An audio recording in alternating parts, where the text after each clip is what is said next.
Hey guys, grow the farm up. I've taken a few videos of this cover crop progression. I'm just driving by it today. 13th of May, still growing, has not been mulched yet. Have not applied the fertility app yet. 2 feet tall. You see how it kind of reveals the old rows? Very interesting. You can kind of see the old rows where the corn crop was 2 years ago. I mean, that's interesting. And fully regenerative. You know how much carbon this field is sequestering from up there and bringing it down here and converting it.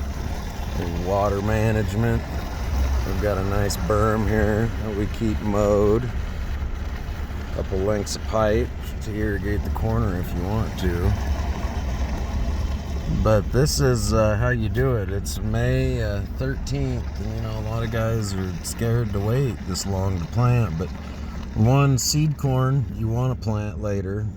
Seed corn's all about quality for the next guy, not quantity or yield bushels for you. You do what's best for the seed crop, but fully regeneratively grown seed corn, really, it's the perfect time to plant it is the 15th to the 25th of May. I planted it June 1st.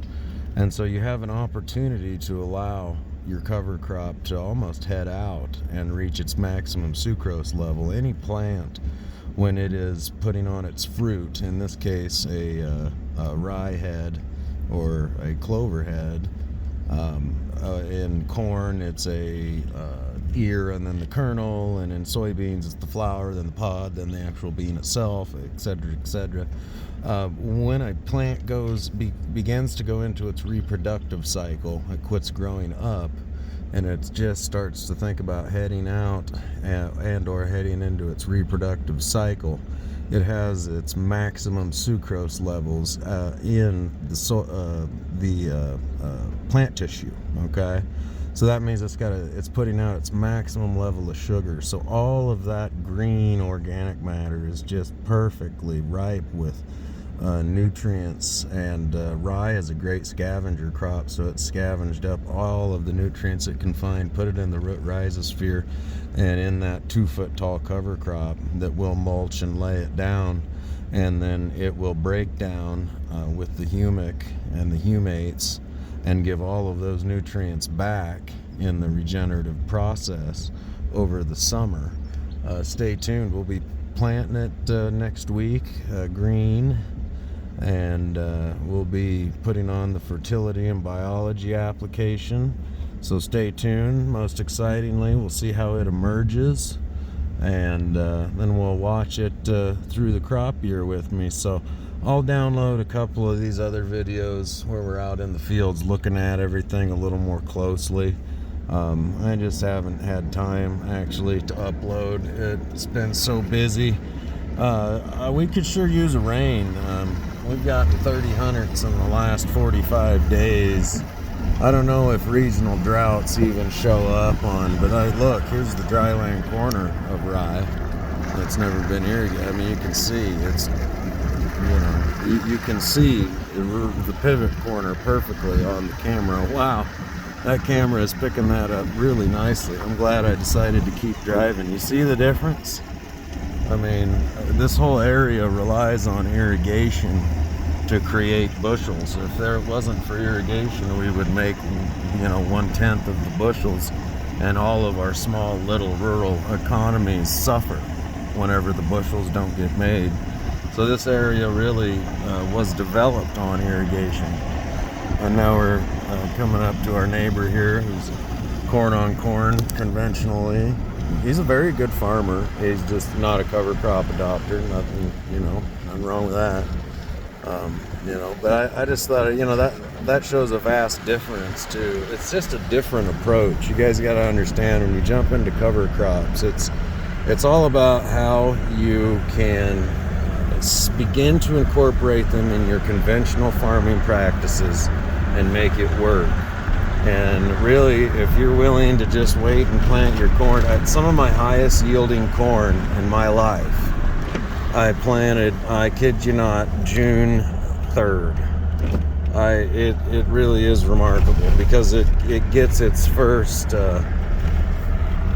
100 heat units in like 3 days and pops out of the ground and is uniform and even, and all of your soil fertility has had all spring to break down and is actually in an available form. And so I've never gotten too excited about having to be the first guy planting. In fact, a lot of the old timers wouldn't go out until May 15th and plant. You know, seed was a lot less vigorous back in those days, so they had to be probably a little more careful than we're able to get away with. A lot of the corn treatments today are really not the corn seed treatments. They're worth their money, because corn has a sprout, it has an upsprout and a root, whereas in soybeans, the soybean kind of like just comes apart, and the actual bean itself eventually grows up above the surface of the ground. So there's actually instances where soybean seed treatment was actually killing off 10 to 15% of the stand after it emerged and it got to the cotyledon stage, which is just about two little what kind of look like clover leaves at that point sticking out, 2, 3. You know, that's the cotyledon stage, just basically right as they're popping out of the ground, and you can see it's the actual seeds coming. So I think that seed soybean treatment is actually counterintuitive to the way that a soybean even works. But God, my pickup is just filthy. I mean, dirty. And I'm covered in mud because I've been making mud. Tell you what, man, you guys go ahead and send up a something, a rain dance. Give me something on this this video. Give it a like, and maybe then, if you give it a like, maybe we can find out who is the lucky one.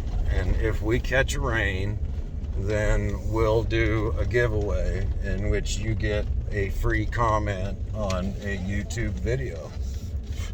That sounds like a deal to me. Grow the farm up.